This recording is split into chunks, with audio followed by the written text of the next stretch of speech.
Fala, time! Sejam muito bem-vindos a este episódio que está absurdamente incrível. Olha, na moral, meu irmão, se você trabalha no digital, quer conhecer mais sobre estratégias para o digital, estratégia para o varejo, estratégia para agência, estratégia para o mercado digital, você não pode sair desse episódio aqui.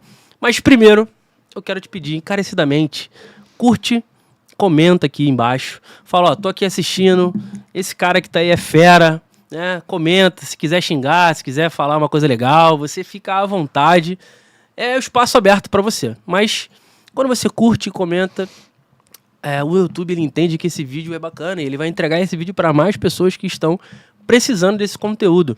E se você tá aqui assistindo e olha, meu camarada, tem uma informação, mais de 2.800 pessoas assistindo o nosso material aqui, o nosso conteúdo, mas nós temos 1.200 inscritos apenas. Não Temos é possível. Temos que evoluir esse trem aí. Não, se você tá assistindo, clique, só um tá clique. consumindo, de graça, Só um clique. se inscreve no canal, pô, não custa nada, tá? E aí você vai ativa também a notificação aí, tem um sininho, ativa aí.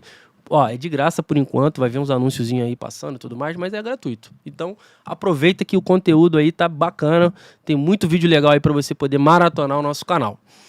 Dito isso, quero saudar e agradecer o meu brother, Natan. Obrigado, muito obrigado. Cara, seja muito bem-vindo ao nosso podcast. Valeu, cara. Ele que Vamos aí que tem as apresentações. Tem uma apresentação Ele que é pra mim. CEO do grupo XGen, certo? Perfeito. Executivo de marketing também do grupo Life.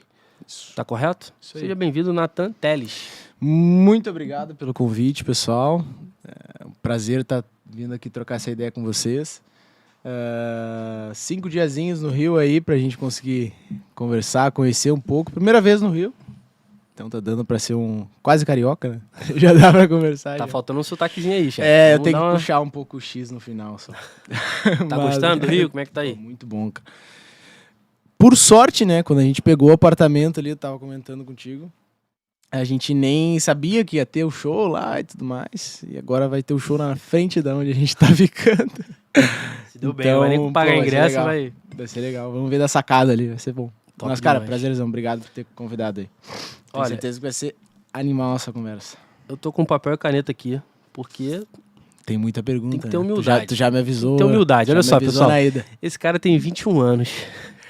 É um neném, mas tem uma experiência, meu brother, que, de fato, assim, tira o chapéu, irmão. Pô, obrigado. Parabéns, porque pro nosso meio, né, de empreendedorismo, de negócio, enfim, do digital, é até comum você ver uma garotada aí, né, iniciando, batendo cabeça aqui, testando coisa ali e tal.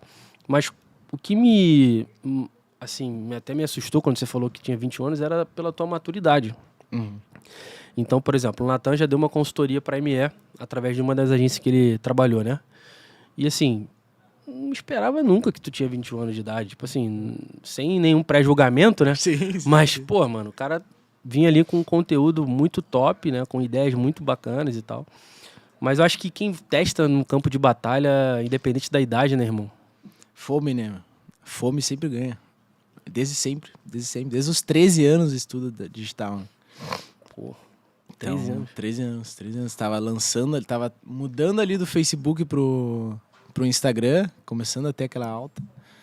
E eu tava testando o botão de impulsionar do Instagram pra ver qual era o resultado. Mano. Pô, vou contar a história, mas a história é legal. A história é legal. De quando começou, o que eu vendia. Deixa eu te falar, loucura. antes de você falar um pouco sobre você, a gente entrar nessa primeira pergunta, como que você, com 13 anos, assim, qual é o histórico familiar, qual era o bicho carpinteiro ali que te fazia, cara, porra, ter esse tipo de preocupação, porque não é o que a garotada de 13 anos tá olhando, né? Já tem aí um diferencial absurdo nisso. Quem vê de primeira parece que passou muita necessidade, mas eu tenho uma família estruturada hoje, graças a Deus. Então, meu pai e minha mãe ainda são casados. Tenho um irmão que saiu de casa também muito cedo.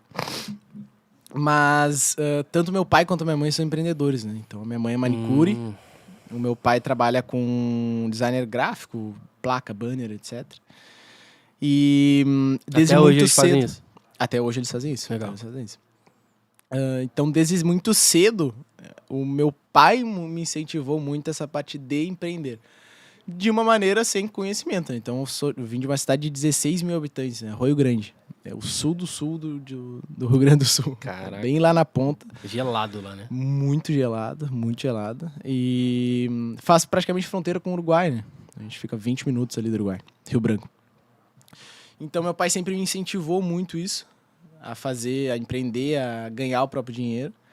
Então, de uma maneira, muitas vezes sem esse conhecimento de empreendedorismo, né? Ele, sempre que eu pedia algum valor para ele, pai, me dá R$5, me dá R$2, ele sempre me perguntava, quando que tu vai me dar de novo? E isso eu tinha, sei lá, 8 anos, 9 anos. Que da hora. Não fazia nem ideia de como que ia devolver, né? Então, ele me incentivava dessa forma. Eu fui começando a aprender a gostar de ter o meu próprio dinheiro, né? Então, cara, quais são as maneiras hoje que eu vou conseguir identificar isso? E a minha mãe, ela não me incentivava de maneira direta, mas eu costumo dizer, né, que ela nunca negou o lado que o meu pai começava a me incentivar. Então, quando meu pai falava isso, ela reforçava. Tá. Não partia dela, mas ela sempre reforçava. Então, cara, com 9 anos, 9 para 10 anos ali, eu fiz o meu primeiro trabalho, digamos assim, que como meu pai trabalha com essa questão de design gráfico, ele fazia cartão de visita também. Então, com 9 anos, ele me sugeriu, cara, o que tu acha de pegar aqui cartão de visita? Sai na rua aí, para algumas empresas, né? E oferece R$100, um milheiro, que a gente chamava. E eu fui em várias lojas. Obviamente o pessoal só me atendia de pena, eu acho. Moleque, né? Moleque. Mas comprar mesmo foi uma dinda minha. Que aí eu fui na empresa dela, né? Que era perto de casa ali, eu sabia, pô, Vai essa comprar. aqui, essa vai. Já fez uma análise de ICP aí, né? Aí eu vendia 120, ganhava 20. Porra, 9 anos, né, cara? R$20 naquela época. Caraca. Então, desde muito cedo ele já foi me incentivando nisso aí. E aí, cara, com 13 anos, né, desse tempo pra lá, aí obviamente dei uma pausa, tava também muito jovem ainda. E sempre estudando junto? E sempre estudando junto, né? Então, com 13 anos, eu já tinha celular e computador muito cedo, né? Então, meus pais acabaram me dando isso também muito cedo. Nunca fui uma pessoa com uma condição extraordinária, mas a gente nunca faltou comida, nunca faltou roupa, etc. Uhum.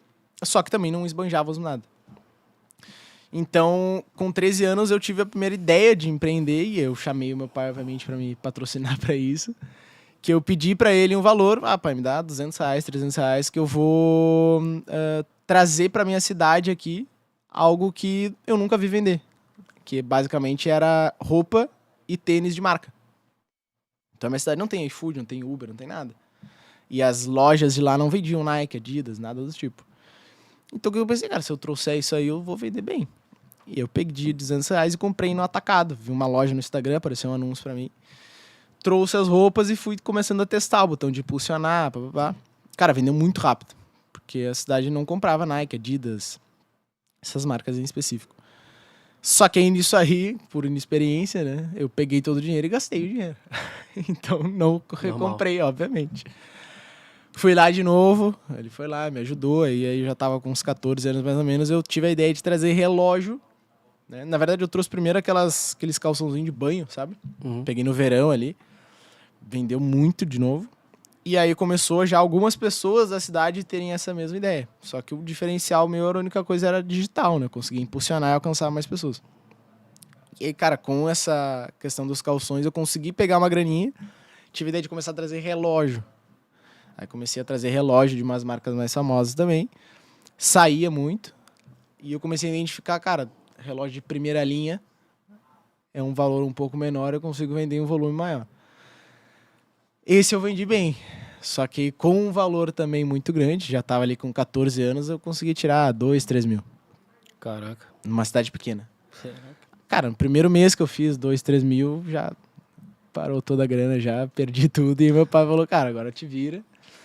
Aí que tá, aí dos meus 14 até os 17 ali mais ou menos, foi trabalhando como CLT. Eu não sei se tu quer que eu já enganche. Não, eu ia te fazer uma pergunta. Como que foi a tua parte de formação acadêmica? Tu se preocupou com essa parte? Tu é mais autônomo? Como é que... Porque cara, testou muita coisa com 13 anos, né? Sim, testou muita coisa. Eu nunca fui o mais esperto da sala. e eu também não era o cara que mais conversava. Eu tinha um pensamento, na verdade, que eu sempre olhava muito na sala de aula, que era: se eu for o cara mais esperto, sendo bem sincero, não vai me adiantar muita coisa aqui, porque eu tirar 10 ou tirar 7, eu vou passar da mesma forma. Só que eu também não posso ser o cara que fica conversando o tempo todo. Sim. Porque isso aí vai me atrasar. Então, qual era a minha estratégia na época, né? Sem pensar muito nisso. Eu tava sempre buscando, cara, me tornar o mais próximo possível dos professores. Então, eu tinha o meu grupo de amigos, que a gente conversava no que era ideal. Eu sempre fui uma pessoa que não estudava muito, então eu pegava a matéria rápido. Só que eu era muito puxa-saco das professoras. Então, isso foi a coisa que mais me ajudava a conseguir passar de ano, né, sem muito esforço. E quando eu conseguia passar de ano, eu ia criando essa amizade com os professores. Então, até o meu 6º, 7º ano ia mudando, né? 7º ano, 7ª série ali. Ia mudando as professoras quando tu mudava de série. A partir daquilo ali, 8º, 9º, 1º, 2º, eram os mesmos, né? Então ficava mais fácil ainda. O cara já explorou o network, então já tinha amizade deles. Então depois do 8º ali, que foi quando eu comecei a ter os primeiros cenários aí de empreendedorismo, já tava mais fácil. Então não me preocupava tanto assim com o cenário de nota. Cara, por muito tempo eu tinha pensado em ser policial, bombeiro, fazia educação física. Já pensei em fazer astronomia, que eu gostava muito de estudar a galáxia e tal. Só que, cara, ao longo do tempo foi indo. Quando eu teve esse cenário da primeira vez de empreendedorismo mesmo, eu já fui identificando, cara, isso aqui me dá dinheiro mais rápido. E eu sempre tive uma pulga atrás da orelha que o cenário de informática, de tecnologia, muito por conta na época de ser cidade pequena e eu sempre estar num ambiente muito de gente mais velha, uma coisa que sempre me chamava a atenção, que eu não entendia como não chamava a atenção dos outros jovens, era, cara, por que tá todo mundo à tua volta falando que existe uma ferramenta, um computador, um celular, que eles não fazem ideia de como mexer naquilo ali, só que mudou a vida deles? Tipo, por que tu não te especializa nisso? Em entender mais sobre essa ferramentazinha, tá ligado? Então, quando eu comecei a me dar conta de que, caralho, esses caras vivem 50 anos e eles nunca passaram por que eu tô passando agora. Tipo, eu vivi nessa era do celular, da tecnologia. É óbvio que isso aqui vai estourar daqui a um tempo, tá ligado? Tipo, eu me lembro muito claro de uma vez que eu tava numa sala, assim, que tinha mãe, pai, como se fosse, sei lá, uma janta de famílias, assim. E alguma dessas pessoas falou algo relacionado a, tipo assim... Meu, eu tenho 50 e tantos anos, conheço familiar que foi pra guerra, e a gente ficava preocupado de que, porra, como é que a gente vai ter contato? Morreu, não morreu. Mandava carta. E eu ficava indignado com aquilo ali, que era tipo assim, cara, a vida toda essa pessoa viveu e ela não tá tendo essa experiência aqui. E elas ficavam apavoradas também com o cenário de quanto isso crescia, de quanto isso era rápido, né? Então isso aí foi uma coisa que mais me chamou atenção na época. Tipo, eu preciso me especializar nisso, porque todo o meu ambiente à volta não está conseguindo focar nisso que eu tô pensando. Então acho que era o principal cenário, assim, nunca fui a pessoa que mais conversava, mas também não era mais inteligente. A minha estratégia era com o professor. O teu raciocínio lógico, ele é muito interessante desde moleque, né? A tua maneira de pensar, assim, menos emocional e mais racional. Tu tem esse perfil, né? Mas... eu sonho muitas vezes emocional quando acho que trata mais de cenário pessoas, assim. Tipo, tem um perfil bastante emocional, mas o meu perfil racional, cara, ele é muito relacionado a risco. Então, tipo assim, eu não tenho medo nenhum de correr risco. Eu aprendi muito cedo, na verdade, com esse cenário. Uma das coisas que meu pai mais me ensinou, né? Nesse cenário de que eu pegava dinheiro, comprava, vendia, papapá, o meu pai me ensinou muito de que, sem querer também, cara, dinheiro vem e vai. Depois de muito tempo que eu fui ouvir uma frase que fez mais sentido pra mim ainda, de que o dinheiro, a única função dele é trocar de mão, ponto. Tá ligado? Então, se tu não tem o dinheiro agora, tá na mão de outra pessoa que uma hora vai cair na tua. Tu tem que fazer primeiro esse, óbvio. Mas o dinheiro troca de mão. Então, eu comecei a identificar que, cara, eu preciso correr risco agora. Então, eu botei na minha cabeça que, pô, com 25 anos, eu já preciso ter um caminho muito claro pra criação de família, filhos, mulher, casamento, papai. Isso eu tinha, porque minha família também é cristã. Maneiro. Então, desde muito cedo, eu já tinha esse foco muito claro na minha cabeça. Então, eu tinha certeza que, cara, minha hora de arriscar é agora. Então, se eu perder dinheiro agora, se eu entrar em empréstimo agora, se eu falir agora, minha hora de falir agora, tá ligado? Eu tenho a vida toda pra conseguir reestruturar isso. E esse conceito é interessante porque quando a gente fala em ganhar, né? Ganhar dinheiro. Tipo assim, quem ganha dinheiro é menino, igual você ganhou do seu pai, é mendigo na rua. A gente tem que fazer, né, cara? Fazer dinheiro. E essa tua visão de que o dinheiro troca, a função dele é trocar de mão, passa por isso, né? Tipo Passa assim, por isso. cara, tu começou muito cedo. Eu tenho uma história bem parecida com a tua, onde quando moleque, o meu vizinho, cara, me convidou pra trabalhar com ele na oficina mecânica. E eu ganhava, e ali eu já ganhava meu próprio dinheiro, bem moleque, sabe? Eu tinha alguns Que idade? serviços que eu fazia, a mesma idade que você ali, 12, 13 anos, né? Tipo assim, tinha alguns serviços que eu fazia, por exemplo, eu morava numa rua de casas que tava muita casa em obra. E aí eu botava areia pra dentro, tipo, da galera, tá ligado? O caminhão chegava, descarregava, eu pagava 20 prata pra botar areia pra dentro. Às vezes é meu próprio pai, né? Como incentivo ali. E aí o vizinho falou, não, eu te dou 50 reais por semana, alguma coisa assim. Top. Pra eu ir lá e ajudar ele a trocar o cabeçote, rejuntar o cabeçote, passar a cola de junta ali e tal. Trocar uma roda, não sei o quê. Tipo, aí eu e o moleque, a gente filho dele, né? Mais novo. A gente é amigo até hoje. E a gente fica lembrando às vezes disso. Tipo, a gente ia lá, trocava a roda, não sei o quê, pastilha de freio, aí o pai dele vinha refazendo todo o trabalho que ele... Eu me lembro do meu Tipo, pai cara, falando muito isso pra mim. a gente ia lá e tal, tudo bonitinho, aí ele vinha, tipo, apertava tudo, trocava, tipo, às vezes tinha que tirar todo o jogo de freio ali pra poder refazer. Mas assim, cara, ele tava incentivando a gente, tanto é que ele hoje é um mecânico, o filho dele é um mecânico brabíssimo, moleque bom. Eu acabei empreendendo também, então fica um alerta, né, pra quem é pai e mãe, Sim. que é uma maneira de você incentivar o seu filho a, até mesmo naquela decisão ali do vocacional, né, teste vocacional, que às vezes na prática não ajuda em nada, né, a pessoa, é uma teoria que na prática não funciona, é uma vivência que te levou hoje com 21 anos a, tipo... Sim. É uma coisa que eu... Uma das coisas que eu vejo de maior diferente comparado a ciclo de amizade que eu tenho. Eu gosto de estudar sobre criação de filho desde muito cedo. Então faz uns um ano por aí que eu já leio livros sobre criação de filho. Maneiro. E uma das coisas que eu mais curto de ler e entender mais sobre, assim, é o cenário de, cara, tu nasceu numa realidade que o teu filho não vai nascer. Ponto. Superar isso aí pra mim foi um desafio, sabia? Tá ligado? Tipo, não vai nascer os próximos filhos que tu for ter, o filho Não, que tu e tem. eu querendo, tipo assim, não, pô, tem que pegar minha filha, botar ela pra andar de ônibus, pegar minha filha. Exato. Mas calma aí, não é Exato, assim, pô. não é assim. Então, uma das coisas que eu mais gostava de entender a fundo era a opinião das pessoas que tiveram essa experiência, né? Nasceram muito pobre, por exemplo, e quando tiveram filhos, o filho já nasceu num outro patamar. E, cara, todos têm um padrão muito semelhante, que é tu ensinar o valor do dinheiro. E tu conseguir gerar o risco para esse teu filho, dando a possibilidade para ele dele voltar atrás.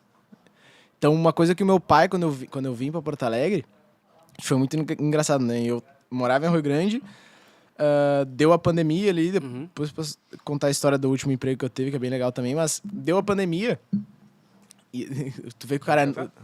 Não, obrigado. Tá. Tu viu que o cara é jovem quando o cara tava no terceiro ano, quando estourou a pandemia. Eu tava no terceiro ano, parou tudo. E aí, quando parou tudo, eu entrei num emprego CLT. Fazendo o quê? Era uma veterinária. Aí me formei enquanto eu tava ali e tal. Na real, era uma loja de roupa, passei... Se formou em quê? Não, me formei no médio. Ah, tá. Me formei no médio. Peraí. A conta Não, não fecha. me formei no médio e eu tava numa loja de roupa da cidade. Que a minha mãe conhecia, a dona me contratou. Isso com 17. Com 18, que eu terminei o ensino médio, eu entrei numa... que estourou a pandemia, deu demissão em massa. Eu entrei numa veterinária. Então, 17 numa loja de roupa, que foi a primeira CLT, com 18 numa veterinária. Que era meio agropecuária junto, assim. Então, naquele cenário ali, eu entrei para ser vendedor na veterinária, mas eu acabei sendo estoquista. Então, deu tipo 2 semanas, o estoquista saiu e eu comecei a ser estoquista. E aí eu comecei a levantar ração, levantar sacos de rações muito pesadas, de outros materiais em si. E aquilo começou a me dar uma dor nas costas muito grande, tá ligado? Porque eu com 18 anos menino de vó, né? Não tinha esse cenário de peso tão forte. Mesmo já tendo trabalhado com meu pai e outros cenários. Cara, começou a me dar uma dor muito forte. Nesse momento da minha vida, eu tava estudando muito forte o cenário de digital de novo. Uhum. Porque eu comecei a me dar conta, tipo, cara, eu tô à frente de muita gente e não tô conseguindo aplicar isso. Tá. Preciso voltar a aplicar isso, realmente. E correr o risco, né? E aí eu vi na internet, um cara me recomendou um livro que é A Lei da Atração, Boa. né? Que é O Segredo, na verdade, que fala sobre a Lei da Atração. E eu tinha um conhecimento muito básico ainda, assim, de Bíblia, né? E quando eu li o livro Lei da Atração, me vinculou muito à oração de Daniel. 21 dias orando, papapá. Uhum. Primeiro dia tu ora solicitando aquilo, no restante dos 20 dias tu ora agradecendo por já ter tido aquilo ali. Resumo do resumo. Jejum de Daniel, né? Cara, quando aconteceu isso, eu coloquei na minha cabeça, cara, dia 23 de setembro era a data que eu ia sair da veterinária. Tá. E aí ia todo dia normal, começou a dar essa dor nas costas, e eu tenho papel até hoje anotado, 23 de setembro, dia de uma nova vida, alguma coisa assim. Quando chegou no dia 20, passou o dia, 20 dias, eu já tava meio desistindo, e eu cheguei em casa com uma dor muito forte. E eu falei pra minha mãe, fomos no hospital, fiz o raio-x, né? Quando eu fiz o raio-x, o médico identificou... Botou na justiça. Imagina. Botou na justiça. Cara, identificou um desgaste na cabeça do fêmur. Do fêmur? Do fêmur. Caraca. E aí o médico disse que era uma doença, na verdade, porque eu tinha na verdade, até os 6 anos de idade pra curar isso. E aí depois isso passou. Cara, nesse cenário... Então não era por conta do trampo, é porque tu Isso, já tinha... o trampo meio que fortificou Acelerou. isso. Exato, acelerou isso. Quando deu o outro dia, a minha mãe também conhecia essa dona dessa veterinária, porque ela fazia unha de toda a cidade, praticamente. Ué. A minha mãe foi lá e comentou com ela. Ah, ela tá com essa mãe, né? Cuidando do filho.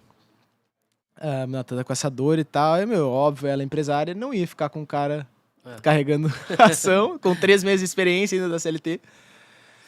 Cara, e ela me demitiu, tá ligado? Só que no momento da demissão, eu nem tava me lembrando desses dias mais, tava focado em 1 milhão de outras coisas. Uhum. Quando eu cheguei em casa, eu falei pra mãe, mãe, demiti e tal. Ela, não, daqui uns dias você já sai procurar de novo. Quando eu cheguei no quarto, eu vi o papelzinho. 23 de setembro, nova vida e tal. 23 de setembro era o dia. Caraca, mano. Era exatamente o dia que eu fui demitido. E aí ali eu comecei a entrar realmente no fundo digital e ganhar a vida disso, que era com design, né? Edição de vídeo. Aí eu conheci o Jordan, né, num grupo de mentoria. A gente abriu a empresa, e nisso que a gente abriu a empresa foi, tipo, novembro. Quando deu dezembro, ele falou... Isso, ápice da pandemia, né? Ele falou pra mim, vamos juntar os clientes. Porque até agora a gente tava tendo separado. Ele saiu da empresa que ele tava. E aí nisso que a gente juntou os clientes, janeiro, fevereiro, eu fui conhecer ele a primeira vez. Então eu nunca tinha vindo a Porto Alegre. Né, lá em Porto Alegre. Quando conheci ele, eu era pra ficar um final de semana. E eu fiquei 2 semanas morando com os pais dele. E namorava na época há 4 anos, 5 anos já. Cara, sabe o que me assusta, mano? Isso foi 2020 já, né? Isso já era 2020. Já era em fevereiro de 2020. Tá. É que assim, não assusta positivamente, tá? Uhum. Mas é que você... Quando você começou esse relacionamento com o Jordan, você já tinha essa pegada de CMO? Como que era isso? Tipo assim, de gestão operacional? De onde que surgiu isso? Tipo, eu era o cara de baixar a cabeça só. Tipo, baixar a cabeça e trabalhar. Era muito disso, assim. Então, eu sempre tive muito problema com sono, né? Eu dormia muito pouco sempre. Então, quando eu identifiquei... Esse que tu acorda às 4 da manhã ali. Dormia muito pouco sempre. Todo santo dia o cara posta no story. Teve um dia que eu sacaneei, que ele botou 5h15, eu botei, tá atrasado, chefe. 15 minutinhos. Aí tu, não deu pra postar antes e tal. Cara, eu sempre tive problema com sono. A minha mãe me botou pra dormir sozinho com 3 anos de idade e ela disse que sempre que ela chegava no quarto, eu tava brincando. De madrugada, assim, de manhã cedo. Virava a madrugada brincando. Jesus. E aí, quando eu comecei a entrar no digital, eu comecei a me ligar, cara... É trabalho. Se eu trabalhar mais, se eu tiver fome mais que os outros, eu consigo sair à frente. Então, quando o Jordan me conheceu, ele se ligou nisso, a gente se ligou nisso. Cara, me dá demanda, vai vender. Só isso. Só vende. O Jordan já estava há mais tempo no mercado? Ele trabalhava já com marketing de da maior construtora do país. Então ele gerenciava, não de fazer a campanha, mas de acompanhar mais de 1 milhão no mês. Tá. Então ele já atendia um pouco de venda também. E a gente combinou, cara, eu vou ficar no operacional. Só que eu estudava muito aquilo ali, tipo... É isso que eu ia te perguntar, qual era a tua referência? De Ou digital, qual era cara, a pessoa que realmente me fez diferença no digital na época, e agora tá mais estourado que nunca, né? Foi o Pablo Marçal. Eu Sério? peguei na época, cara, muita diferença, muita diferença. Me ativou, né? Que ele diz muito, mas me abriu a visão pra muita coisa que eu não tinha conhecimento lá na minha cidade, né? Não chegava essa informação. Então, Mas essa ele cenário... em si ou Cara, o ele, network dele? Ele porque, por Porque exemplo... tem o Marcos Paulo, por exemplo, É. tem o próprio Thiago Fonseca, que... Pior que esses cenários esses players maiores do mercado eu nunca fui muito de atuar, mas, por exemplo, o Pablo Marçal, ele tinha na época o Clube 459, Ah, tá. que era a live que ele fazia às 4h59. Ali eu aprendi a levantar antes do sol, por exemplo. Que ele Botar começava... pressão no sol. É isso que ele falava. Cara, e aquilo ali me ligou pra muita coisa. Tipo, caralho, meu, se o pessoal começa a trabalhar 8, 9 horas da manhã, eu já tô 4 horas adiantado. Não tem coisa aqui que eu consigo extrair. Mas tá você dorme ligado? cedo também. Não muito, durmo 11, 11h30. É. 11h30. Bom horário. Um bom horário pra dormir. 5 horinhas, isso é uma coisa que eu fiz muito nos últimos meses, né? Consegui identificar, na real, de janeiro, que foi onde eu assumi o novo cargo. Identificar quantas horas reais eu preciso de sono. Não, e o teu comportamento no digital mudou muito, né? Mudou você muito. Tá com uma rotina agora. Rotina muito mais É uma clara. estratégia? Como é que... Ambiente, né? Ambiente, o meu sócio, que é o dono da holding hoje, ele é um cara que, sem dúvidas nenhuma, se tu olha o padrão de vida, tu consegue identificar com ele, cara, esse cara não precisa trabalhar. Tá. Só que o cara, sem precisar trabalhar, ele é o primeiro a chegar no escritório e o último a sair. Legal. Então, cara, o ambiente do cenário, ele é totalmente diferente.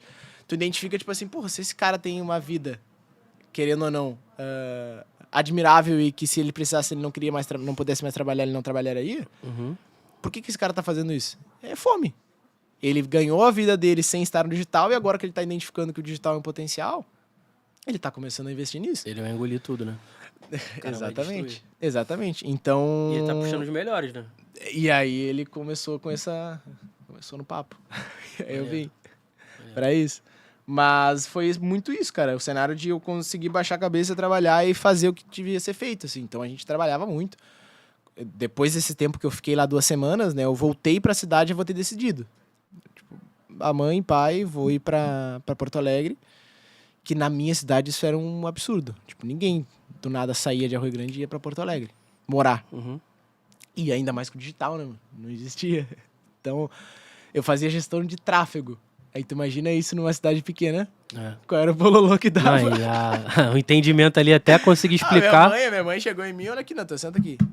Que história é essa que tu tá metendo com tráfico? Normal.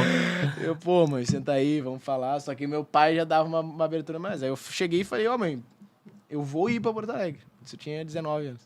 Eu vou ir pra Porto Alegre e tu pode ter certeza que se tu não me permitir, eu vou pegar a mala e em algum momento que tu não estiver olhando, eu vou fugir, tá ligado? Então, deixa eu arriscar agora. Sim. Pro meu relacionamento, antigo relacionamento, falei a mesma coisa.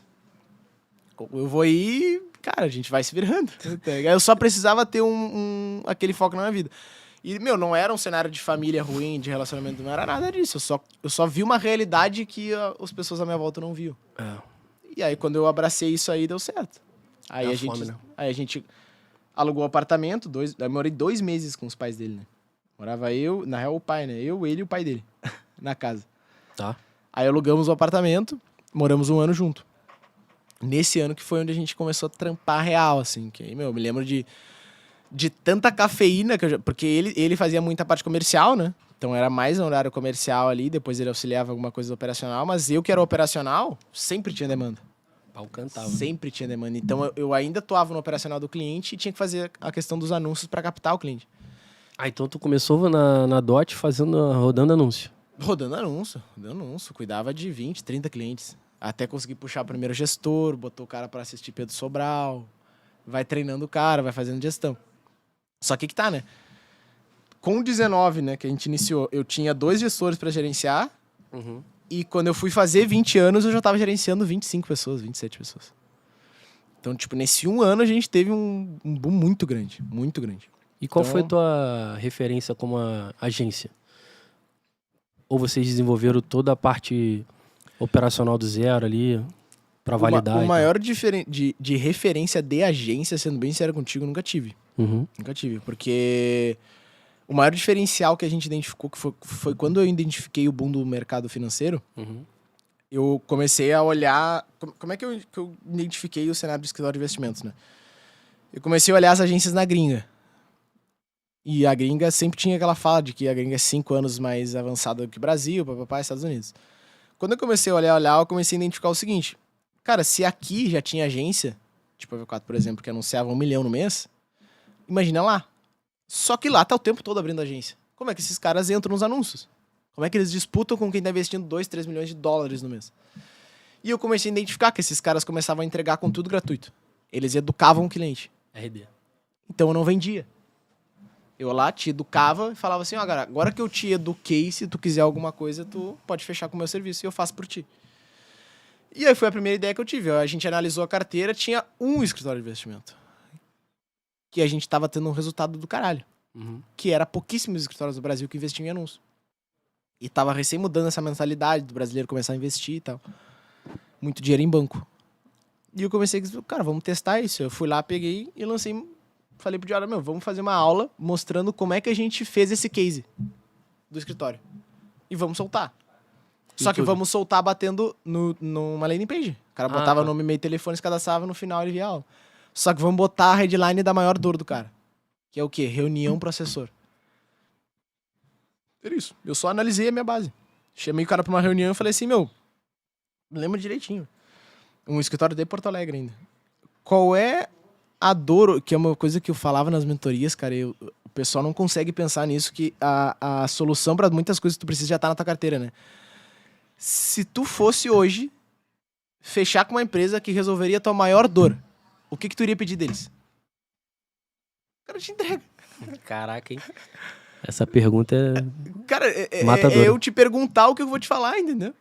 O que tu pediria deles? Ele, cara, minha maior dor hoje é reunião com o assessor. Eu não consigo encher o meu assessor de investimento de reuniões para que ele possa fazer hoje. Porque depende do network do cara, né? Depende do network do cara. Então, o que eu fiz? Vamos fazer uma aula mostrando como é que a gente gera de 100 a 150 reuniões para os assessores de investimentos numa semana. Cara, tu inverteu a ordem da... Eu vou no final do funil e volto, crer, tá ligado? pode crer. E isso funciona até hoje, cara. Isso é muito simples. Eu falo muito isso com eles, tipo assim, dos nossos vídeos. A gente é neném, né, mano?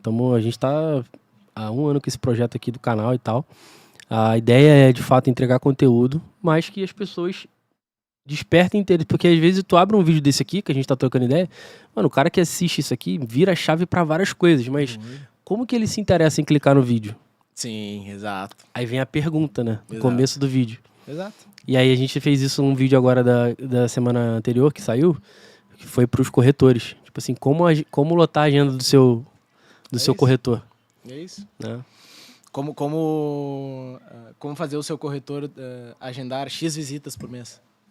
Eu tentava identificar as palavras-chave desse cara, porque, por exemplo, qual era o diferencial dos Estados Unidos, né? E que tá chegando muito no Brasil isso? As palavras diferentes. Então, em vez de eu usar, por exemplo, estrutura comercial, eu vou usar framework comercial.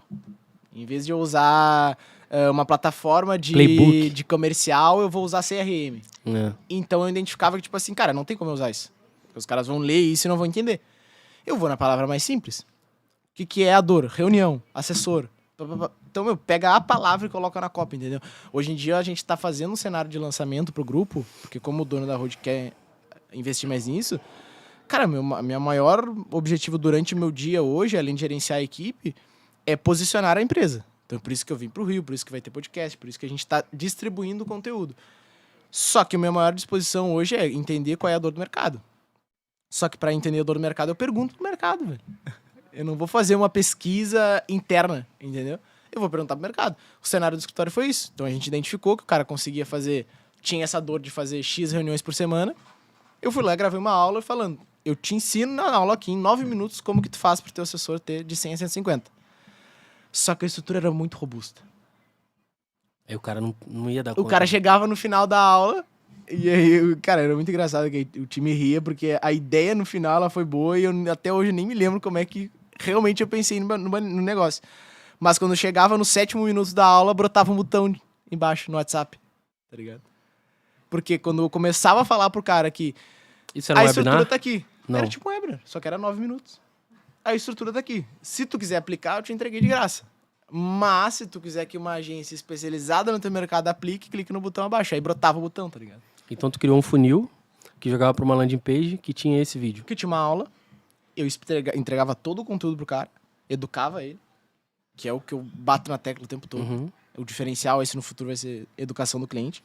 Eu vi que tu fala aqui sobre o teu principal funil é captar educacionalmente ali, né? Com a educação.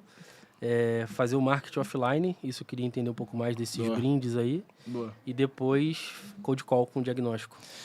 O cenário que a gente tá vivendo agora, a gente atua em empresa, como eu comentei contigo, com um ticket bem maior, né? Então o contrato é de no mínimo 18 meses e o ticket é de no mínimo 26 mil. Tá. E aí a gente entrega uma estruturação de comercial, digital, tudo. RH, financeiro, tudo que tu precisa para conseguir vender mais oficialmente. Então, quando eu comecei nessa questão de funil de captação educacional, Uhum. a minha abordagem comercial de cold call era chamando o cara para ele receber um diagnóstico da empresa dele. Então, ele entrava na reunião para entender por que a empresa dele não estava posicionada também no digital. E quando a gente começou a ligar para as indústrias, a gente começou a identificar em cima também de uma pergunta. Como que tu identifica se um mercado ele tá defasado de agências abordando? Quando tu pergunta se o cara já trabalhou com agência. Uhum. Então eu ligava, quando marcava a reunião com o cara entrava na reunião e perguntava pra ele durante a conversa, cara, quantas agências tu já trabalhou na tua vida nessa empresa aí? Meu, 99%. Ah, nenhuma. Tá aqui um mercado pra gente abordar. Nisso aí eu oferecia pra ele, depois dessa primeira call, apresentava o que eu poderia solucionar. Uhum. E eu falava pra ele, cara, pra gente ter uma segunda call, a nossa empresa, a gente é muito filtrada em alguns clientes. Então eu não realizo uma segunda call contigo depois que tu responder o meu diagnóstico. Sem essas informações aqui, eu não vou criar proposta pra ti. E aí, em cima dessa conversa, tu identifica se faz sentido eu conversar contigo ou não. Uhum. Então eu criava um grupo e mandava pra ele um diagnóstico de várias perguntas. De mais de 20 perguntas. Se esse cara preenchesse esse diagnóstico, eu já via que ele estava muito interessado. E aí, em cima do preenchimento dele, aí eu criava a proposta. Entendi. Só que as perguntas tinham, cara, coisa de EBITDA, comercial, CRM. Eu entendia mais a fundo a estrutura do cara. Então, ele entendia que era realmente personalizada a minha proposta. Entendi. O cenário do brinde, ele era semelhante, porque qual é a dor hoje que um comercial de cold call ele sente, né? Secretária. Então, meu, tu vai perguntar pra grande parte das agências TRs. Toma um bloco Qual é a ali dor? logo. Secretária não passa. E eu comecei a pensar, meu, qual é a minha possibilidade de passar pela secretária? Não é possível que eu vou parar, uma estrutura inteira vai parar numa pessoa que tá atendendo o pré-telefone do cara. Sim. E aí tu vai tentando ir mais a fundo, vai estudando mais a fundo, e, meu, o único cenário pra tu conseguir passar de uma secretária é quando um assunto ele não pode ser falado para a secretária. Ele é algo personalizado e exclusivo para o dono da empresa. O que existe hoje dentro de uma grande empresa, de uma grande indústria, que a secretária não atua e ela passa diretamente para o dono da empresa? O que existe? O que acontece hoje no dia a dia que a secretária vai receber aquilo ali e vai falar assim, tá, isso aqui é só diretamente com o dono da empresa? Algo relacionado à grana, não sei. Um brinde, mano. Uma encomenda, uma entrega. Ah, sim. Cara, que secretária que vai chegar no dono e vai falar assim, abrir. olha aqui, ô dono, eu abri a encomenda pra ti, toma aqui. Eu já vi o que é e tal, é bem legal o teu... Já olhei na luz a carta aqui. É bem legal o teu convite, o teu brinde que tu recebeu. Cara, nenhuma secretária vai fazer isso. Tá, mas Então isso... o que tu faz? Ah, Pega, vai atender, por exemplo, clínica de estética. Cara, vamos para um cenário mais fácil. Vai atender um dentista. E aí tu quer abordar, por exemplo, o público masculino de dentista. Cara, o público masculino de dentista, a grande maioria das vezes, o que o cara gosta? De um vinho, de um uísque, de uma coisa mais robusta. sim. Se esse cara gosta de uma coisa mais robusta e eu sei que a minha encomenda que eu vou enviar até a empresa não vai parar na secretária e ela é obrigada a entregar pro cara sem abrir isso, Uhum. dentro da minha caixa de presente, eu vou colocar um uísque, eu vou colocar uma carta. Essa carta, junto com, por exemplo, né, a gente tem a vantagem, a gente tem livros do próprio dono da road. Então eu mando a bebida, por exemplo, o livro e a carta. A carta, eu explica pro cara um pouco do que ele vai ter dentro desse livro, por que eu abordei a empresa dele, e no final deixa um QR Code. Caso tu te interesse, tu pode clicar nesse QR Code. E aí que entra o diferencial. No QR Code tem uma apresentação personalizada pro cara. Já com algum diagnóstico, alguma coisa, não? Cara, pesquisa do mercado dele. Tá. Então, tipo assim, só que a pesquisa de mercado é muito simples, cara. É tu entrar dentro do Google, por exemplo, mercado odontológico nos últimos anos. Então, fulano, aqui tá uma apresentação breve do que a gente identificou que a gente pode ajudar pra tua empresa realmente, tá ligado? Então tá aqui, o mercado cresce tanto, tem uma brecha aqui que talvez as clínicas de odontologia não estão atendendo e a gente tá disposto a te ajudar nisso.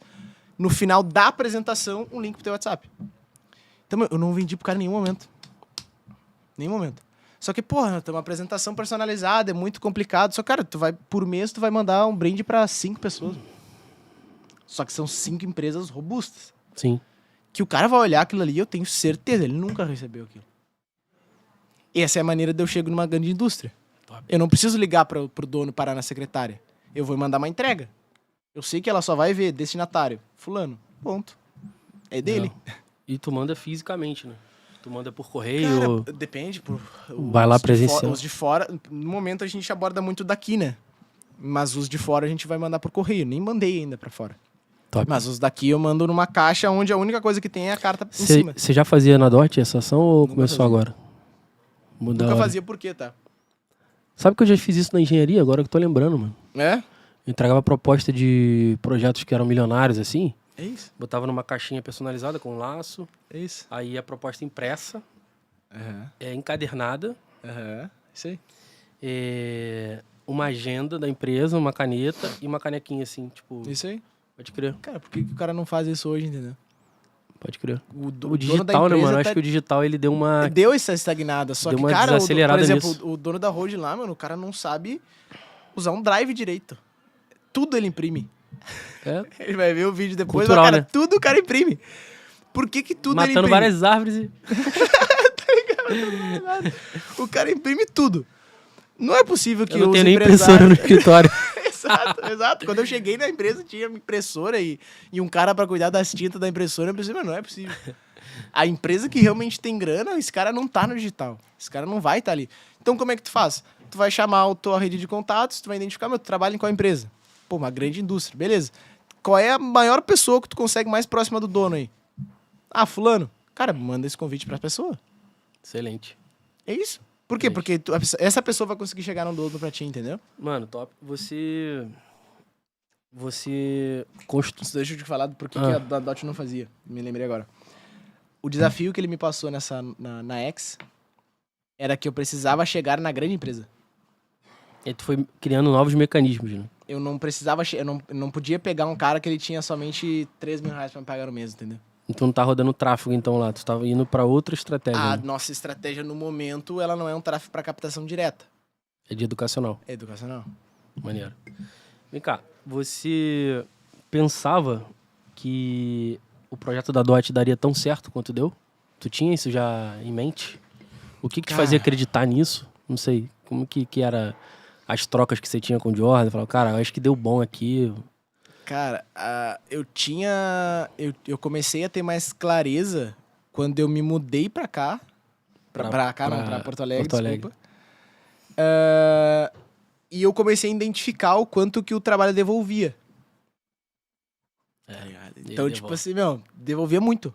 Então era muito claro o quanto que se tu trabalhasse mais do que as pessoas que estavam à tua volta, tu conseguia ter um resultado. Então, quando a gente começou a identificar que, é só a gente tentar ser diferente, é só a gente começar a focar nesse nicho muito forte, é só a gente começar a estudar mercados e coisas que as outras pessoas não estudam, que ela vai dar certo. Então, tipo assim, eu não imaginava antes.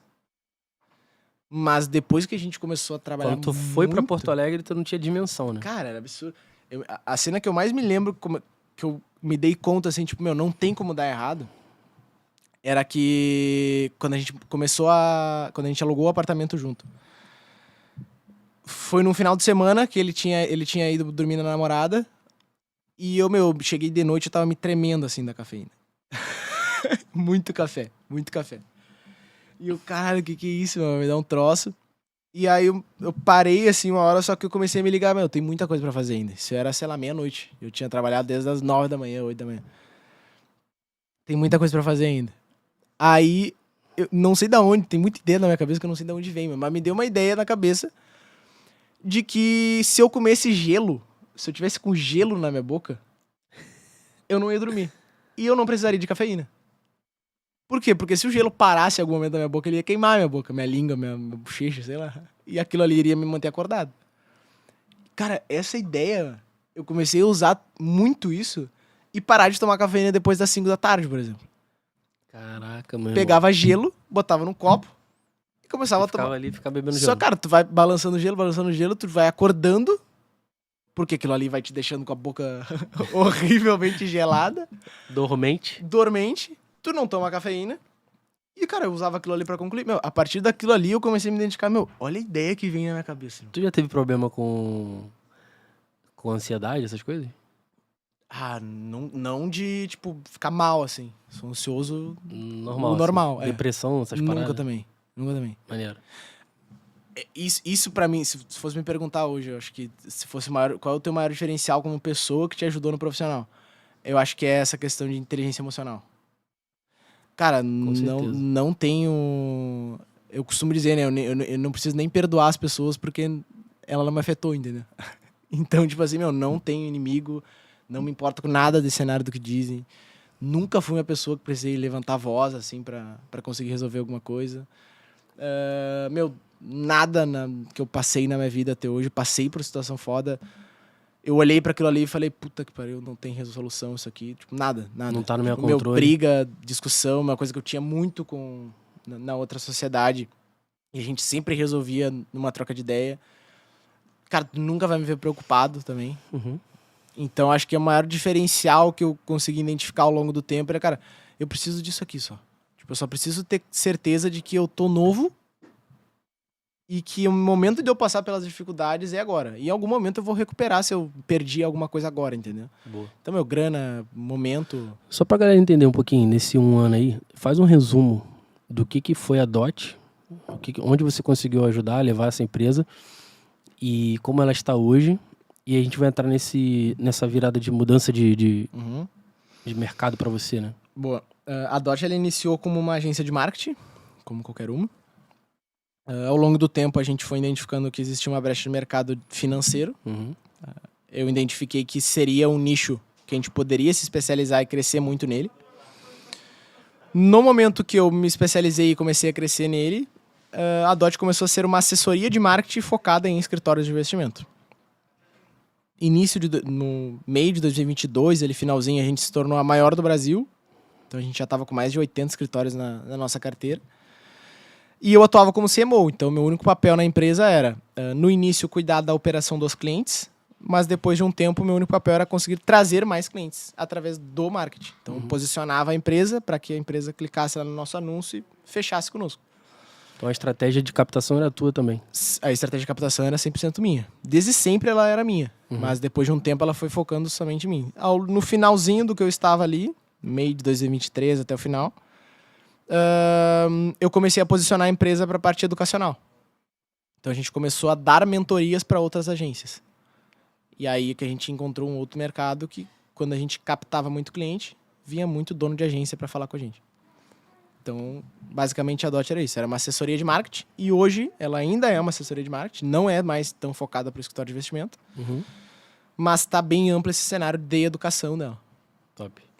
E como que você se reinventou, assim, né? Para você assumir esse novo cargo, sair de uma sociedade... Hoje, não sei se você não está como sócio, né? Você está como um contratado, um parceiro, não sei. Na nova empresa... Não, é sócio. Sócio também? É, sócio. Hoje...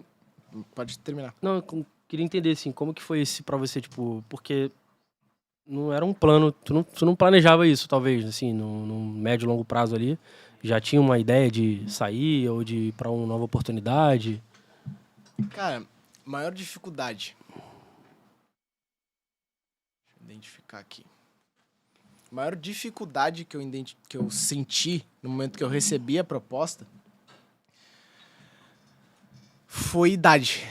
Por incrível que pareça, foi a primeira vez que me bateu na cabeça assim, tipo... Cara, eu acho que pela primeira vez a idade ela pode me afetar em algum cenário da minha vida agora. Por quê? Porque o grupo existe há 25 anos, né? Muito tempo. É. E era a primeira vez que eu tava entrando nesse mercado. Então a maior dificuldade quando eu recebi realmente a proposta, que o motivo eu sempre deixo muito claro, né, de eu ter saído da sociedade e investir num novo desafio, era a visão de futuro. Tipo, a minha visão, eu sentia muita falta de conversa entre sócios e entre pessoas do mercado. Todo mundo tinha um posicionamento de, na empresa que eu trabalhei foi assim, na empresa que eu atuei foi assim, a experiência que eu passei foi assim. E eu não tinha essa experiência. Minha única experiência de empreendedorismo real mesmo era Dot. Então, quando eu comecei a identificar e ter mais essa situação, eu comecei a dizer, cara, a visão de longo prazo dos outros sócios não tá sendo igual a minha. Tipo, eu preciso viver outra experiência. Para se eu realmente no futuro eu quero realmente dar certo como eu almejo, eu preciso ver outra experiência. Então esse sócio, meu sócio hoje, né, eu já tinha um pouco contato com ele. Ele já era uma pessoa bem-sucedida e ele queria abrir essa vertente digital. Então a gente foi conversando, alinhamos, início de janeiro que eu comecei. Ao longo da conversa sempre foi esse, ele era uma pessoa já de 40 e poucos anos, os sócios dele já tinham a partir de 30 e poucos. E eu comecei a identificar, cara, eu vou ser a única pessoa que vai entrar no grupo como sócio e que vai ter essa dificuldade, provavelmente, na parte de idade. Vou gerenciar pessoas que provavelmente já vão estar lá. Então, a minha dor no início ela era essa. Então, o que eu tive que mais estudar, né? Qual foi a maior mudança de mentalidade? Diferente de antes eu estudar somente marketing, como CEO de uma empresa agora, eu tenho que estudar sobre negócio. Sobre negócio, sobre pessoas, sobre negócio, sobre pessoa, sobre financeiro, que era uma parte que eu não atuava tanto na Dot. Sobre até mesmo a parte comercial. Sim. Né, que eu, no início ali da operação da X, agora eu tive que atuar como se fosse um closer para entender o processo mesmo. Então, a maior mudança foi isso, cara. Como que eu gero mais maturidade ainda? Eu consegui identificar que eu tinha uma certa maturidade um pouco acima, mas como que eu me posicionava durante o meu dia a dia? Porque uma coisa eu vi vocês hoje e eu demonstrar que eu possa ter um pouco de maturidade, mas uma coisa eu consegui manter isso todos os dias, entendeu? Como que eu posso me manter uma pessoa com um posicionamento maduro que tem autoridade no que tá falando durante todo o santo dia? Porra, maneiro, hein, cara? Então, o meu único pensamento que eu tinha durante o tempo todo era isso. Se eu tenho contato com uma pessoa, é muito relacionado igual ao relacionamento, né? Eu namoro e pretendo casar com a mulher que eu tô hoje, é uma mulher mais velha. Quando eu comecei o relacionamento, uma coisa que eu tinha muito clara na minha cabeça é, cara, quais são... O que eu posso gerar hoje de insegurança nela, de uma maneira mais clara na minha cabeça? Ela poder identificar que ela pode estar por alguém mais jovem e ao mesmo tempo muito imaturo. E a maturidade hoje ela gera autoridade ao mesmo tempo no mercado, no relacionamento, na família. Então, gerar esse respeito, tá ligado? O tempo todo. Então era a minha maior importância. Não era conhecimento de como que eu ia fazer dar certo. Por isso eu já conseguia ter o caminho de seguir exatamente aquilo ali e fazer, cara, no futuro eu sei que isso aqui vai virar, entendeu? Não tem como dar errado. Se eu conseguir fazer dar certo, meu tendo 19 e o meu sócio tendo 20, vai dar certo uma hora ou outra. Então, o cenário é, eu preciso me posicionar como uma pessoa mais madura e que tenha mais autoridade sobre o que está falando. Esse foi o maior desafio. O restante, eu sabia que ia vir, entendeu? Esse pensamento na minha cabeça, ele é muito claro para muitas situações, assim. Tem uma coisa que eu faço, já faz muito tempo, desde o momento que eu comecei a identificar que a vida funcionava muito assim, né? Eu acordo e a primeira frase que eu sempre digo é: todo problema que vier até mim já tá resolvido. É a primeira coisa que eu falo, tá ligado? Virou costume e era uma coisa que quando tu enfrenta algum problema eu já começava a identificar isso. Não, tem uma parada que me chama a atenção em ti que é a constância, mano. Isso com certeza... Constância é uma coisa que eu gosto. Te ajuda, né? Constância... Volta ao cenário de fome, né, meu? Fome nos últimos 5 anos eu identifico muito isso, tá ligado? Nunca na história da humanidade a humanidade passou por o que tá passando agora. Ponto. Sim. Nunca. Ninguém passou essa experiência. Só que não só da área digital. As pessoas não identificam que, cara, a humanidade nunca passou por um cenário onde quem tem mais fome ganha. Não era assim, mano, porque antes, se tu tivesse a faculdade apenas, tu já te destacava no mercado. Tu só precisava ter a faculdade. Tu era um mecânico, por exemplo. Pô, tu trabalhou a vida toda como mecânico. Chegava a certo nível, se uma pessoa passasse em engenharia mecânica, por exemplo, sei lá, algo do tipo, ele ganhava mais que tu, irmão. Não, é legal você falar isso. independente Eu do teu tenho conhecimento. um caso real, assim, muito, muito claro isso que você tá falando agora. Eu morava em Santíssimo, no bairro, e lá na minha região, quem é de lá e ouvir isso aqui vai lembrar, tinha um mecânico de carros que ele era engenheiro. Uhum. E só essa classificação dele, né, com essa formação, já tornava a agenda do cara absurdamente lotada. É isso? E, tipo, o nego nem sabia qual a engenharia que ele tinha. Exatamente. É tipo, cara, aquele cara é mecânico e ele é engenheiro, então Exatamente. tem alguma coisa lá, eu vou lá. Cara, é isso? Mas hoje em dia isso não realmente afeta, cara. não faz Meu, diferença. Qual foi a última vez que tu teve que olhar um currículo e pensou na faculdade da pessoa? Cara, eu não quero saber a faculdade, eu quero saber o que tu vai me entregar, irmão. É fome. Então, tipo, no momento que a pessoa percebe fome, se tu fosse identificar, Nathan, qual é o maior conselho hoje que tu tem pra jovem? Olha o teu ambiente. Sempre, mano, olha o teu ambiente. A regra universal pra mim, que não muda e nunca vai mudar, é tu sempre será a média das 5 pessoas que tu convive. Isso se tornou tão clichê que as pessoas perderam o valor disso aí, tá ligado? É verdade. Tu Muita perdeu coisa tem acontecido isso, sabia? Cara, não adianta, meu. Tu sempre vai ser a média das pessoas que tu convive. Se tu mudar isso, tu vai ver que a mudança, ela sempre vai vir, irmão. É porque hoje o pessoal fala, cara, isso é papo de coach, né? É que caiu na rotina. Realmente caiu na rotina. O cara que não tem... O cara que não chegou a lugar nenhum tentando falar que, a média é 5 pessoas que tu convive. fato. E qual é a experiência que tu viveu da tua média, tá ligado? Se a tua média sim. até hoje é a mesma. Cara, não é, meu. O jovem, tu vai ver a mesma coisa, cara. Se o cara começa a dar certo no digital, a primeira coisa que ele vai receber é de crítica de pessoas que conheciam ele há muito tempo. É. Meu, quem sabe tu vai virar influencer. Vai virar vendedor de curso. Eu ouço muito isso quando eu vou em festa de família, assim, que eu já tô há muito tempo sem ir. É. Pô, não, o cara das vendas. Então, o o cara cara do Instagram. É o cara do Instagram. Exato. Dá aquela zoada, assim, e tal. Exato. Mas quando vem o resultado, isso dá uma... Exatamente. Então, tu óbvio, né? Tu viver com isso que vai te... vão te criticando, desgasta. Então é muito mais fácil tu só mudar o ambiente, tá ligado? Ou você transformar, né? O ambiente, que também não é tão fácil, né? Não, num cenário eu considero hoje, né? Um cenário de crescimento que existe no digital, eu não arriscaria isso. E vou te falar, mano, sabe o que acontece? Eu sempre tive uma política comigo. Quando eu trabalhava para os outros, assim, de forma direta. Como seja CLT ou não. Eu tinha uma meta. Todo ano eu queria ter um aumento. Que fosse de R$200 por ano. Ou 300. Mas todo ano eu queria olhar pra minha carteira e ver que tinha um aumento. Uhum. E eu, cara, rigorosamente eu bati essa meta. Né? E aí, o que começou a mudar pra mim? Eu comecei a não olhar mais pra essa meta, mas a minha meta era olhar para as pessoas que estavam ao meu redor e pensar, cara, eu não posso ser a pessoa mais importante da mesa, nunca. Eu não posso ser a pessoa mais inteligente da mesa, nunca. E hoje, como empreendedor, e eu não tenho chefe, né, mano? Mas sabe qual é uma pergunta que eu me faço? Você vai dar risada. Cara, se eu tivesse um chefe aqui, o que ele acharia da minha entrega? Caralho, essa pergunta. Mano, se eu tivesse um CEO sentado no meu lugar aqui, o que ele acharia da minha entrega? Tá ligado? E isso me obriga a gerar demanda pra mim o tempo todo, mano. E gera, tipo... Por quê? Porque é um gargalo que o empreendedor... Você não, porque eu vejo que você tem uma rotina muito...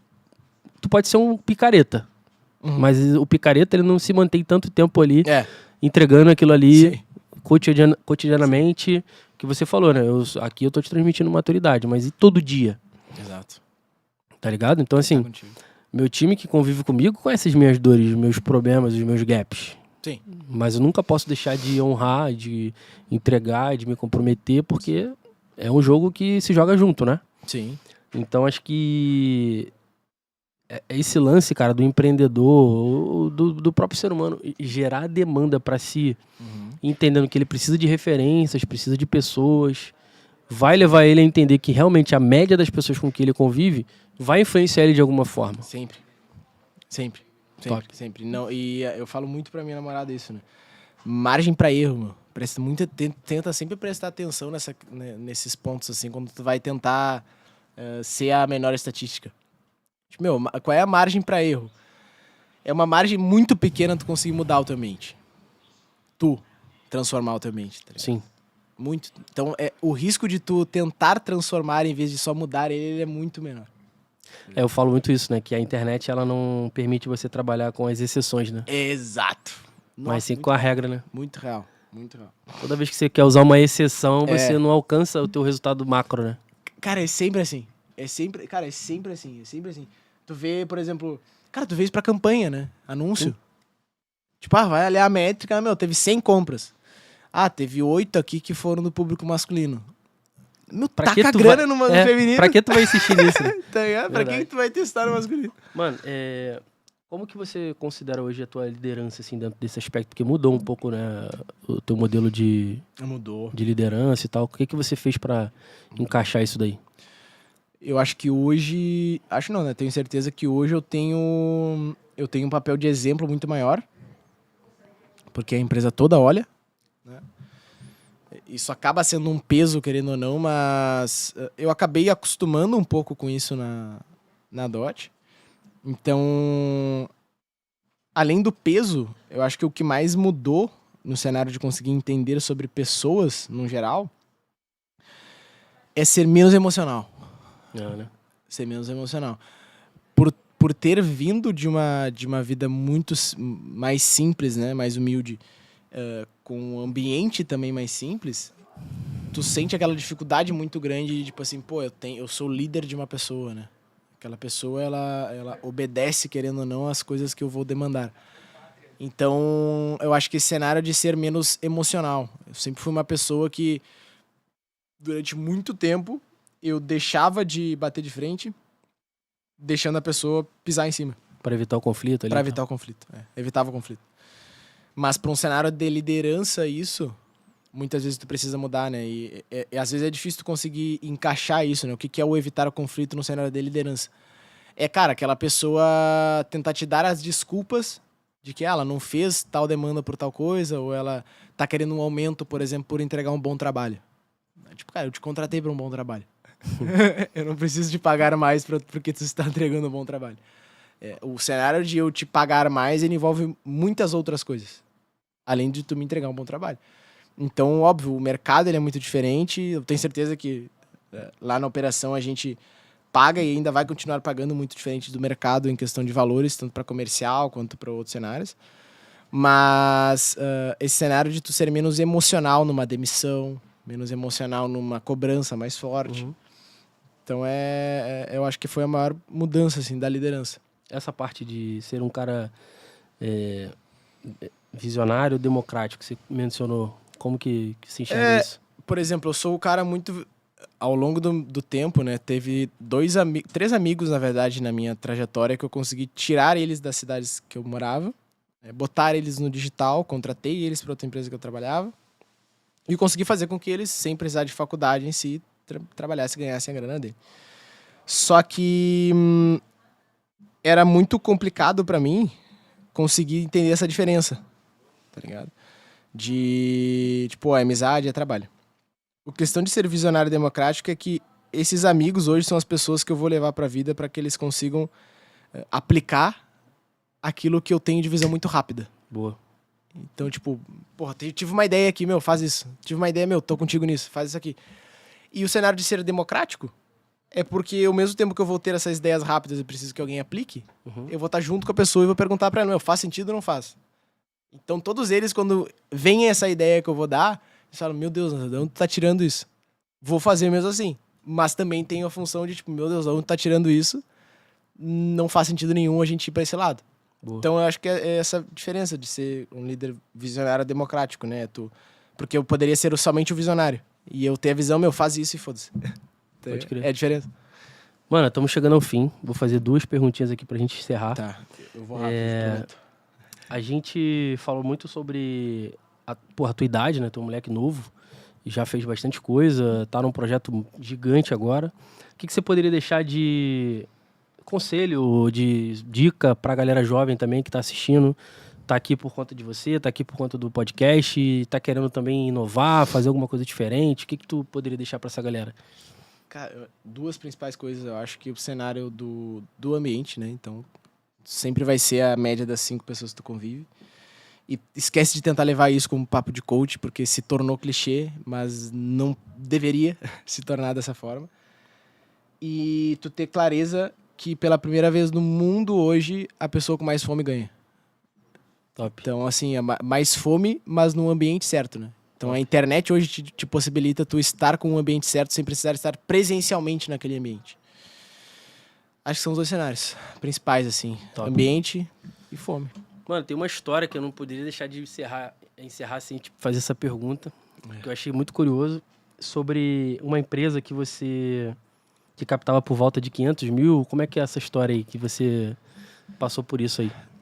Quando a gente começou a escalar na parte de mercado financeiro, teve uma das operações financeiras que existe até hoje, grandes nomes, Flávio Augusto, Mário Magalhães, hoje são sócios dessa empresa hoje. Tá. E elas iniciaram conosco com uma captação e um investimento mais baixo. Então, estavam com uma agência antes que investia um valor pequeno. Começaram conosco, investimos 3, 4 mil reais. Tinham uma captação, né, por volta de 500 mil, 400 mil. E com a estratégia de captação educacional, a gente começou a conseguir trazer um faturamento muito maior. Então, uma captação muito maior. Então, em vez de eu tentar entrar em contato com o meu prospect, fazendo ele investir na minha empresa, eu educava ele sobre o que era investimento. E como o meu aporte era baixo, a minha ideia foi, cara, se eu educar essa pessoa, ela tem confiança em dar o dinheiro dela pra mim. Em vez de eu só tentar vender pra ela. Excelente. Isso aumentou o resultado em... Cara, a gente foi de 500 mil de captação pra... A última vez que a gente tinha feito, se eu não me engano, tinha passado 8 milhões, 7 milhões. Uau. Mensal. Cara, que porrada, mano. Para $500 mil investido, né? A gente passou do que era captação antes para o investimento, né? E vocês mantiveram basicamente esse mesmo número, né, de investimento? Essa mesma estrutura, né? Ao longo do tempo ali, com mudança de governo, todo o cenário financeiro ali mudou. Então teve uma baixa de captação e de investimento. Mas tenho certeza que hoje eles se manteram com essa mesma premissa, né? Educar o meu cliente final para que ele possa investir comigo depois no futuro. Excelente. Mano, muito obrigado. Eu Passou que rápido agradeço, pra cara. caramba aí. A gente Passou. começou um pouquinho mais tarde. Falei Mas, cara, muito. obrigado demais pela presença, por ter vindo lá do Rio Grande. Pessoal, você que chegou até aqui, cara, curte, deixa seu comentário aqui pra gente. Você que ainda não tá inscrito no canal e tá assistindo o videozinho que eu tô vendo aí, a gente tem como saber, gente. Tem. São mais de 2.000 pessoas assistindo e o número de inscritos não tá batendo. Natan, tem que me ajudar, né, rapaziada? Quem assistiu até aqui tem que falar alguma coisa nos comentários aí. Pronto, já deixa aí o seu comentário, já se inscreve no canal. Vou insistir cada vez mais. Se inscreve no canal porque assim você ajuda de graça o conteúdo. Só preciso disso de você, tá? Então, muito obrigado, cara, pô, de verdade. E até o próximo episódio. Valeu, galera. Valeu, pessoal. Tamo junto.